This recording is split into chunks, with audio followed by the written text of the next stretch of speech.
శ్రీమాత్రే నమః. సద్గురు జ్యోతిషాలయంలో ఈ సంవత్సరం 2025 అక్టోబర్ నెల రాశి ఫలితాలన్నింటినీ కూడా మనం తెలుసుకోబోతున్నాం. గోచార గ్రహస్థితులను అన్నింటినీ దృష్టిలో పెట్టుకొని రాశి ఫలితాలను ఇవ్వడం జరుగుతుంది. ప్రతి ఒక్కరికి నా జీవితం ఎలా ఉంటుంది, నా వ్యాపారం ఎలా ఉంటుంది, ఉద్యోగం ఎలా ఉంటుంది, చదువు ఎలా ఉంటుంది, వ్యవసాయం ఎలా ఉంటుంది, కుటుంబ బంధం ఎలా ఉంటుంది, ఉద్యోగం వస్తుందా, ఉద్యోగం ఊడుతుందా, లేకపోతే నా కోర్టు వ్యవహారాలను ఎన్నో సమస్యలు, వీటన్నిటినీ దృష్టిలో పెట్టుకొని అన్ని వర్గాల వారిని దృష్టిలో పెట్టుకొని గోచార గ్రహస్థితులని ప్రతిదీ కూడా ఆ యొక్క ఎవిడెన్స్తో సహా అందరికీ కూడాను చెప్పడానికి ప్రయత్నం చేస్తున్నాము. ఇది మీ యొక్క వ్యక్తిగత జాతకానికి ఒక 30% మాత్రమే వర్తిస్తుంది. మీ యొక్క వ్యక్తిగత పర్సనల్ జాతకం ద్వారా మాత్రమే సంపూర్ణ జాతకాన్ని తెలపడం జరుగుతుంది. మళ్ళీ ఇంకొకటి చెప్తున్నాను, ఈ యొక్క జాతకం అనేది పడుతున్న వర్షానికి ఒక గొడుగు మాత్రమే కానీ జాతకం జీవితం కాదు. మీరు మిమ్మల్ని నమ్మండి, మీ ఇష్టదేవాన్ని ప్రార్థన చేయండి, జీవితంలో ఎన్నో అనుభూతిని పొందండి. దసరా శుభాకాంక్షలు మరియు దీపావళి శుభాకాంక్షలతో కార్యక్రమం మనం మొదలు పెడుతున్నాం. జ్యోతిషాస్త్రీత్యా ద్వాదశ రాశుల్లో 11వ రాశి అయినటువంటి కుంభరాశి మిత్రులారా, మీరు ధనిష్ఠా నక్షత్రం 3, 4 పాదములు, శతభిషా నక్షత్రం 1, 2, 3, 4 పాదములు, పూర్వభద్ర నక్షత్రం 1, 2, 3 పాదాలకు జన్మించిన మీరు కుంభరాశి వారిగా పరిగణించబడుతున్నారు. ఈ నెల మీకు శుభాశుభ ఫలితాలు అక్టోబర్ 2025 ఎలా ఉన్నాయనంటే, 7.5 శని యొక్క అవసాన స్థితిలో ఉన్నారు. శని భగవానుని యొక్క ఆట చూశారు కదా, ఎలా ఉండిందో, ఎలా ఆడుకున్నారు. ఒక చెరుకు మిషన్లో చెరుకు వేస్తే ఎలా పిప్పి అయ్యి ఎలా వస్తుందో అలాంటి అనుభవాలన్నీ కూడా పొందినటువంటి కుంభరాశి మిత్రులారా, గెట్ రెడీ. మీకు మంచి రోజులు రాబోతున్నాయి అతి త్వరలో. 1-2-3 నెలలు ఓపిక పట్టండి. పనిలో ఒత్తిడి బాగా పెరుగుతుంది, ఉద్యోగస్తులకి స్ట్రెస్ పెరుగుతుంది. 17 తర్వాత ఉన్నతాధికారుల్లో అనుకూలంగా ఉంటుందని కూడా చెప్పచ్చు. పదోన్నతి అవకాశాలు కనబడతాయి, కానీ ఆలస్యంగా జరిగే అవకాశాలు ఉన్నాయి. అసాంఘికమైనటువంటి ఏ విధమైనటువంటి కార్యక్రమాలు చేయకండి, జాగ్రత్తగా ఉండండి. వ్యాపారాల్లో మిశ్రమ ఫలితం అని కూడా చెప్పచ్చు. లాభాలు ఉంటాయి కానీ ఖర్చులు దానికి 2 3 కూడా పెరిగే అవకాశాలు ఉన్నాయి. భాగస్వామ్య వ్యాపారాల్లో చాలా సవాళ్ళు ఉండొచ్చు. పార్ట్నర్షిప్లో చాలా జాగ్రత్త. కొత్త వ్యాపారాలు ఏది ప్రారంభించకండి, ఉన్నదే చేసుకోండి. స్వయం వృత్తిలో మ్యానుఫ్యాక్చరింగ్స్ ఉంటాయి చూసారా, వీటన్నిటిలో కూడా మిశ్రమం. వెంటనే కొంచెం డెట్స్ అలాగే పెరిగిపోతున్నాయి. బ్యాంకు నుంచి స్ట్రెస్ వస్తుంది, చిట్ ఫండ్స్ నుంచి, అన్నిట్లోనూ మీరు కట్టవలసిన వాళ్ళు బాగా ఒత్తిడి తెస్తారు, మీకు రావాల్సినవి రాకుండా ఉంటాయి. ఒక రకమైనటువంటి మానసిక ఆందోళనతోనే కొన్ని నెలలుగా ఉన్నారు. ఇది ఇంకా కొన్ని నెలలు ఇలా క్యారీ ఫార్వర్డ్ అవుతుంది. మంచి రోజులు రాబోతున్నాయి. ఇది మీకు మిమ్మల్ని ధైర్యం చేసుకోవడానికి, మిమ్మల్ని మీరు స్ట్రాంగ్ చేసుకోవడానికి ఇది ఒక సమయం అని కూడా చెప్పచ్చు. ఉద్యోగం చేస్తే మహిళలకు కూడా కాస్త మిశ్రమంగానే ఉందని కూడా చెప్పచ్చు. ఈ మ్యానుఫ్యాక్చరింగ్ ఇండస్ట్రీస్లో ఉన్న వాళ్ళు, మిషనరీస్ చిన్న ఇబ్బందులు రావడం అవన్నీ కూడా జరుగుతూ ఉంటుంది. ఇంకా కోర్టు వ్యవహారాలు మిశ్రమంగా ఉందని చెప్పచ్చు. భార్యాభర్తల మధ్య సఖ్యత లోపం, అన్నదమ్ముల మధ్య అగాధం చాలా పెరిగిపోతుందండి. ఎంత ప్రయత్నం చేసినా అది మళ్ళీ లాగుతూ ఉంటుంది. ఎంత ప్రయత్నం చేసినా మళ్ళీ లాగుతుంది. అన్నదమ్ములు, అక్కచెల్లెలు అందరూ కూర్చొని మాట్లాడుకోండి, ఎందుకు ఇలా జరుగుతుంది అని మిమ్మల్ని మీరు ప్రశ్నించుకోవడం మొదలుపెట్టండి. కుంభరాశి మిత్రులారా, ఇది చాలా మీరు ఆలోచింపదగ్గవలసినటువంటి ఒక సమయం అని కూడా చెప్పచ్చు. విద్యార్థులకి మిశ్రమ ఫలితం అని కూడా చెప్పచ్చు. కొత్త ఉద్యోగం కోసం ప్రయత్నం చేసేవారికి ఇంకొక 2-3 నెలల ప్రయత్నం చేయండి, మంచి అవకాశాలు రాబోతున్నాయి. ఈలోపు మంచి ప్రయత్నం చేయండి. ప్రభుత్వ ఉద్యోగం కోసం ప్రయత్నం చేయండి, ఎగ్జామ్స్ రాయండి. అందరూ కూడా ప్రైవేట్ రంగం, ఇంజనీర్స్ ఇలాగే వెళ్తున్నారు కదా, ప్రభుత్వ ఉద్యోగాలకు కూడా ప్రయత్నం చేయండి. అద్భుతమైనటువంటి ఎగ్జామ్స్, కాంపిటేటివ్ ఎగ్జామ్స్ అని రాయండి. చక్కటి అవకాశాలు రాబోతున్నాయి. షేర్ మార్కెట్ ఈ నెల ముట్టుకోకుండా ఉండడమే మంచిది. ఎంత జాగ్రత్తగా ఉంటే అంత మంచిది. రైతులకి బాగుంటుంది. ఆరోగ్యం, వీటన్నిటిని దృష్టిలో పెట్టుకుని ఈ నెలంతా ఇలా ఉంది అని చెప్పి ఒక రకమైనటువంటి స్ట్రెస్కి వెళ్ళిపోతారు. దీనివల్ల మల్టిపుల్ ఆర్గాన్స్ కూడా ఇబ్బంది పడే అవకాశాలు ఉంటాయి. కాబట్టి జాగ్రత్త సుమి. బ్లడ్ ప్రెషర్స్ పెరుగుతుంది, షుగర్ లెవెల్ అన్కంట్రోల్గా ఉంటుంది. కోపం వచ్చినప్పుడు విపరీతంగా తినేస్తారు. ఆ తినడం వల్ల అది ఇంకొక రకంగా ఇబ్బంది పడుతుంది. అన్ని రకాలుగా ఆరోగ్యం ఇబ్బంది ఉంటుంది. కాబట్టి కాస్త జాగ్రత్తగా అలవాట్లు అదుపులో ఉంచుకోండి ఈ నెల. మళ్ళీ చెప్తున్నాను, అలవాట్లు 100% అదుపులో ఉండవలసినటువంటి ఒక నెల అని కూడా చెప్పచ్చు కుంభరాశి వారికి. ఏదైనా సరే అండి, ఈ కుంభరాశి మిత్రులారా, మీరు స్ట్రాంగ్. కుంభం అంటే కలశం, అందులో ఏ విధమైనటువంటి ఇబ్బంది ఉందో బయట వాళ్ళకి తెలియదు. మీరేం మదన పడతారండి, మీ లోపే మీరు మదన పడుతూ ఉంటారు. మంచి అయినా చెడైనా మీరే ఆ కలసంలాగా పెట్టుకొని ఉంటారు. జాగ్రత్త, బీ స్ట్రాంగ్ కుంభరాశి మిత్రులారా. మీ వయస్సు ఎంత ఉందో అన్ని దీపాలు మీ ఇష్టదైవం కులదైవం దగ్గర ప్రార్థన. దైవానికి మించినటువంటి పరిహారం ఇంకోటి లేదు. మన వల్ల కానప్పుడు ఏం చేస్తాం, అన్ని భగవంతుడే చూసుకుంటానికి సర్వస్య శరణాగతి. ఆ స్వామివారిని ప్రార్థన చేయండి, ఆ శని భగవాన్ని ప్రార్థన చేయండి, గురు భగవాన్ని ప్రార్థన చేయండి. ప్రార్థన మాత్రమే మిమ్మల్ని కాపాడుతుందని కూడా చెప్తున్నాను. బాగా ఉండండి, ఏమి కాదు, మనం నిలదొక్కుంటాం, స్ట్రాంగ్ అవుతాం. ఇది మీకు మీ జీవితానికి ఇచ్చే ఒక మలుపు అని కూడా చెప్పచ్చు. కుంభరాశి మిత్రులారా, మీ ఆరోగ్యాన్ని చెక్ చేసుకోండి. చంద్రాష్టమం, ఈ నెల మీకు చంద్రాష్టమం ఎలా ఉంది అని అంటే 18/10/2025 10:11 నుండి 21:10 ఉదయం వరకు చంద్రాష్టమం ఉంటుంది. ఈ నెల చాలా జాగ్రత్తగా ఉండవలసినటువంటి సమయం. ఈ యొక్క 2 రోజులు కూడాను చాలా జాగ్రత్తగా ఉండవలసినటువంటి ఒక సమయం. మాట్లాడేటప్పుడు జాగ్రత్త, వాహనం నడిపేటప్పుడు జాగ్రత్త, అన్ని రకాలుగా చూసుకోవాలి. లక్కీ నెంబర్ 7, అదృష్ట రంగు నీలం మరియు బ్లాక్. ఎక్కువ వాడండి. పడమర దిక్కు ప్రయాణం కలిసి వస్తుంది. సాయంత్రం 5 నుంచి 6:30 సమయంలో మీరు ఏదైనా శుభకార్యక్రమం, ఏదైనా మంచి పనులు చేయాలనుకుంటే చేయండి. ఓవరాల్ మిమ్మల్ని మీరు మార్చుకోవడానికి ప్రయత్నం చేయండి. ఇది ఒక పరీక్షా సమయం అని చెప్పచ్చు కుంభరాశి వారికి. ఇది ఒకటి జాగ్రత్త పడాలి. పరిహారాలు, శని భగవాన్ని ప్రార్థన చేయండి. దేహి మే బుద్ధి వైశిష్ట్యం, దేహి మే నిత్య యవ్వనం, దేహి మే పరమానందం, దేవదేవ జగత్పతే. ఆ స్వామివారి దగ్గర చేతులు జోడించి ఆ నవగ్రహాల దగ్గర నిలబడుకొని శని భగవాన్ని ప్రార్థన చేయండి. శనీశ్వర, నువ్వే నాకు దిక్కు దేవా, నాకు ఇంకా వేరే లేదు అని చెప్పి స్వామివారిని ప్రార్థన చేయండి. ప్రార్థనకు మించిన ఫలితం ఇంకొకటి ఉండదు. అద్భుతంగా ఉంటారు. పేదవారికి ఆహారాలు ఇవ్వండి. ఎన్నెన్ని దేవాలయాల్లో దీపం వెలిగిస్తారు, నీ దేవాలయంలో దీపం వెలిగించండి. దసరా దీపావళిలో మంచి రోజులు వస్తున్నాయి. మంచి దీపావళి దీపకాంతులతో మీకు మంచి రోజులు రావాలని భగవంతుని ప్రార్థన చేస్తున్నాను. అఖిలాండ కోటి బ్రహ్మాండ నాయకుడైనటువంటి తిరుపతి వెంకటేశ్వర స్వామి వారికి కాలినడకగా వెళ్ళి, స్వామి నాకు అనుగ్రహం ఇవ్వండి అని ఆయన దగ్గర ప్రార్థన చేయండి. సర్వస్య శరణాగతి. ఇది తప్ప మీకు వేరే దిక్కులేదు. ఖచ్చితంగా కుంభరాశి మిత్రులారా జాగ్రత్త. సుమి అంతా అద్భుతంగా ఉంటారు, ఏమి కాదు, క్షేమంగా ఉంటారు. మీ యొక్క వ్యక్తిగత జాతకం తెలుసుకోవడానికి కోసం మీ యొక్క పేరు, date of birth, time of birth, place of birth WhatsApp చేయండి. విజయోస్తు. శ్రీమాత్రే నమః. సద్గురు జ్యోతిష్యాలయం నుండి ఒక చిన్న ప్రయత్నం. ఎలా అంటే చాలామందికి చిన్న చిన్న ప్రశ్నలు మనసులో పడుతూ ఉంటుంది. నిత్య జీవితంలో ఎలా ఉండాలి, వాటి అన్నిటికీ ఒక చిన్న స్టార్ట్ అని కూడా చెప్పచ్చు. దానికి కొన్ని ప్రశ్నలు ఉన్నాయి. ప్రశ్న: గురుగారు, నిద్ర లేవగానే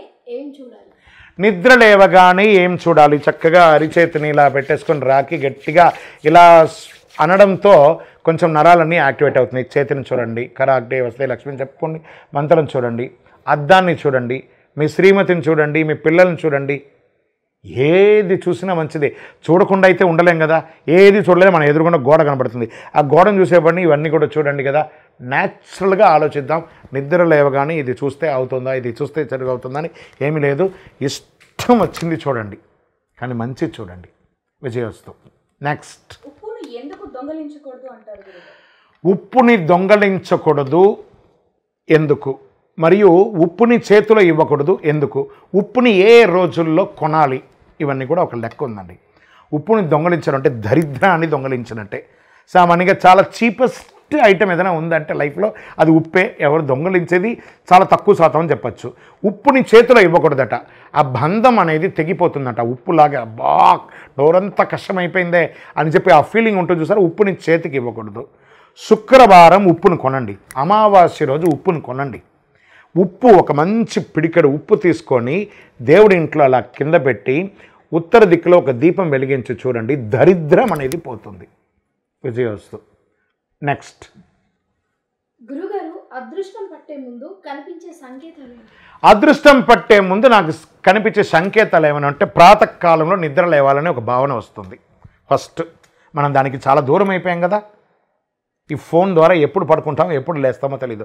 ఫస్ట్ సంకేతం ఏంటంటే ప్రాతకాలం సూర్యోదయాత్ పూర్వం నిద్ర లేవడం. తర్వాత మనకు బయటికి వెళ్తూ ఉండగా ఆవు ఎదురుగుండా రావడం, లేదా ఒక మెసేజ్, మంచి మెసేజ్ ఒకటి రావడం, లేదా మన ప్రియమైనటువంటి వాళ్ళు మనకు ఫోన్ చేయడం, వ్యక్తిగతంగా ఫోన్ చేయడం, ఇలాంటివి మంచి జరుగుతుంది. దైవ గురువుల్ని చూడడము, ఏదైనా ఒక క్షేత్రం చూడడము, మనకు తెలియకుండానే స్పాంటనైజ్గా ఇది జరిగిపోతుంది, యాక్సిడెంటల్గా జరుగుతుంది. ఇదే అదృష్టానికి సంకేతం. Get ready. ఇవన్నీ కావాలంటే ఏం చేయాలి?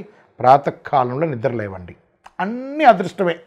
ఎందుకంటే మీ యొక్క నిత్య జీవితంలో ఓ 4-5 గంటలు కలిసి వస్తే మీ వృత్తిని పెంచుకుంటూ మీ పోతే అదే అదృష్టం కదా. మీ బ్యాంక్ బ్యాలెన్స్ పెరిగిపోతుంది కదా. మనం 9ంటికో 10ంటికో నిద్రలేసిన తర్వాత చేసే ఏ పనైనా మళ్ళీ 5-6 గంటలు వెనకబడిపోతుంది కదా. 5ంటికి లేచి చూడండి, 5ంటికి స్నానాది కార్యక్రమం, నిత్యానుష్ఠానాన్ని చేసుకున్న తర్వాత 6ంటి తర్వాత ఏం చేయాలో తెలియదు. అప్పుడు ఏం చేస్తాం? మన యొక్క వృత్తి గురించి, మన ఉద్యోగం గురించి, మన చదువు గురించి ఆలోచిస్తాం, జీవితంలో ఎదుగుతూనే ఉంటాం. అదే అదృష్టం. దృష్టం అంటే కనబడింది, అదృష్టం అంటే కనబడేది అని అర్థం. విజయోస్తు. నెక్స్ట్, సుమంగళి స్త్రీలు తలనీలాలు సమర్పించవచ్చు అంటే మన హైందవ శాస్త్రంలో లేదండి. ఈవెన్ పురుషులు కూడా సంపూర్ణమైనటువంటి తలనీలాలు వదకూడదు. ఇక్కడ చూడండి, ఇప్పుడు మేము పురుషులు శిఖ ఎలా పెట్టుకున్నామో స్త్రీలకు కూడా శిఖ ఉంటుంది. ఆ శిఖ అలా చేసుకోవచ్చు, లేదా 3 కత్తెరలు ఇవ్వవచ్చు అని కూడా చెప్పడం జరుగుతుంది. ఒక ఇంట్లో అశౌచమైనప్పుడు మగవాళ్ళు మాత్రమే కంప్లీట్గా గుండు లాంటిది కొట్టుకోవాలంటారు. కాబట్టి తలనీలాలు అనేది స్త్రీలకి కాస్త రిస్ట్రిక్టెడ్. మేము మొక్కుకున్నామండి అంటే ఆ మొక్కుదలకు నా దగ్గర ఆన్సర్ లేదండి. అది మీ విద్వత్కే వదిలేస్తున్నాను. ఈ సుమంగళి స్త్రీలు ఎవరైనా కూడా, సుమంగళి స్త్రీలే కాదు, ఏ స్త్రీలైనా 3 కత్తెరలు ఇచ్చుకోండి, మంచిది కదా. విజయోస్తు. గురుగారు, పక్కింటి కంటే మన ఇల్లు ఎత్తులో ఉంటే ఏమవుతుంది? పక్కింటి కంటే మన ఇల్లు ఎత్తుగా ఉంటే ఏమవుతుంది? చిన్నగా ఉంటే ఏముంటుందంటే, గవర్నమెంట్ ఇచ్చిన పర్మిషన్ ముందు వెనక వాళ్ళు కట్టుకుంటారు. ఒకళ్ళు 20 ఏళ్ళ క్రితం కట్టుకుంటారు, ఒకళ్ళు ఇప్పుడే కట్టుకుంటారు, ఒకళ్ళు మన మధ్యస్థంగా కట్టుకుంటారు. దానికి సంబంధం లేదు. మీ బౌండరీ మాత్రమే మీకు లెక్క. అందులో ఈశాన్యం ఎలా ఉంది, తూర్పు ఎలా ఉంది, ఆగ్నేయం ఎలా ఉంది, దక్షిణం ఎలా ఉంది, నైరుతి ఎలా ఉంది, పడమర ఎలా ఉంది, వాయువ్యం ఎలా ఉంది, కుబేర స్థానం ఎలా ఉంది, ఇవి చూసుకోండి చాలు. కానీ పక్కిళ్ళు యువతల ఇల్లు మీకు సంబంధం లేదు. వాస్తు పురుషుడు ఒక గ్రామంలో, ఒక ఊరిలో 500 ఇల్లు దాటిందంటే వాస్తు పని చెయ్యదు. వాస్తు ఉండాలి. ఉన్న ఇంట్లో చిన్న సర్దుబాట్లు చేసుకోండి. కానీ పక్కింటిని, ఇటుపక్క ఇంటిని, ఎదురింటిని, వెనకింటిని చూడకండి. మీ ఇల్లు కరెక్ట్గా ఉందా చూడండి, అద్భుతంగా ఉంటుంది. విజయోస్తు. గురుగారు, ఇంట్లో ఎటువంటి మొక్కలు పెంచితే ఐశ్వర్యాన్ని ఇస్తాయి? ఐశ్వర్యం ఇచ్చే ప్లాంట్స్ ఈరోజు పిచ్చి మొక్కలు కూడా పెంచేస్తున్నారు. ఏవేవో టీవీలో చెప్పేస్తారు, అన్నీ పెట్టేస్తారు. తులసి పెట్టండి, కృష్ణ తులసి పెట్టండి, రామ తులసి పెట్టండి. చక్కగా తులసి మొక్కల్ని చక్కగా, కలబంద మొక్కను పెట్టండి. చాలామంది పెట్టట్లేదు. కలబంద మొక్కను పెట్టి చూడండి, మీ యొక్క ఎలా ఉంటుందో నెగిటివ్స్ అంతా కూడా చాలా. బిల్వాన్ని పెట్టండి. ఏమంటే అది బిల్వ మహావృక్షం కదండి, అది పెరిగేంతవరకు పెట్టండి. అదృష్టం ఉంటేనే బిల్వ చెట్టు మన ఇంట్లో పెరుగుతుందండి. ఇది బాగా గుర్తుపెట్టుకోవాలి. కొన్ని రోజుల తర్వాత బిల్వ మొక్క వాడిపోతుంది. అలా కాకుండా అదృష్టం ఉంటే ఆ ఇంట్లో పెరుగుతుంది. బాగా పెద్దగా అయిన తర్వాత ఏదో ఒక దేవాలయంలో పోయి దాన్ని పెట్టండి. తర్వాత మళ్ళీ ఒక కొత్త పెట్టండి. ఇలాంటిది పెట్టడం వల్ల ఐశ్వర్యంగా ఉంటారు. చిన్న టబ్ ఉంటుంది కదా, వాటిలో కొత్తిమీరలు, మెంతకూరలు ఇలాంటివి పెట్టి వంటింట్లో వాళ్ళు కూడా మీకు మీరే చేయండి. ఈరోజు రేపట్లో చాలామంది ఆర్గానిక్గా పంటలు పండిస్తున్నారు కదా. ముఖ్యమైనటువంటి చెట్లు అంటే తులసి, మారేడు, బిల్వం మరియు కలబంద, ఇది పెట్టండి, చాలా బాగుంటారు. విజయోస్తు. ఈ అష్టమి, నవమి అబ్బో చాలా చెడండి, అయ్యో ఆ రోజు చేయకూడదు కదండి అని పెట్టుకుంటారు. చాలా తప్పండి. దుర్గాష్టమి, శ్రీరామ నవమి, ఇవన్నీ కూడా అష్టమి నవమిలోనే వస్తున్నాయి. కృష్ణాష్టమి, ఇవన్నీ కూడా అష్టమి నవమిలో. కాబట్టి చెయ్యకూడదని లేదు. తిదివార నక్షత్ర యమగండ దుర్ముహూర్త వర్జ్యాలలో భగవంతుడు ఇది చేయొచ్చు, ఇది చేయకూడదని లేదు. ఆ కాలగర్భంలో కొన్ని చేసుకుంటూ పోతున్నారు. అష్టమి అంటే అష్టమంలో కొంచెం ప్రారంభంలో కాస్త అవకతవకలు ఉంటుందని ఏదో ఒక నానుడి ఉంది. కానీ ఆ రోజులో యమగండ దుర్ముహూర్త వర్జ్య రాహుకాలాలు చూసుకొని ఏ పనైనా చేయండి, తప్పులేదు. వీలుంటే చేయడానికి మీకు మనసు లేదు, ఎప్పుడో అప్పుడు చేసుకున్నారు కదా, దైవ ప్రార్థన చేయండి. ఆ 2 రోజుల్లో చెయ్యకూడదు అనేది ఏముండదండి. ప్రతి పని చేయొచ్చు, దైవారాధనతో చేయండి. విజయోస్తు. గురుగారు, మానవ జన్మ ఉత్తమమైనదేనా? ఇంతకంటే ఉత్తమమైన జన్మ ఉంటుందా? మానవ జన్మ ఉత్తమమైనదేనా? ఇంతకంటే ఉత్తమమైనటువంటి జన్మ ఉందా అంటే, ఇంతకంటే జన్మ ఏం కావాలండి?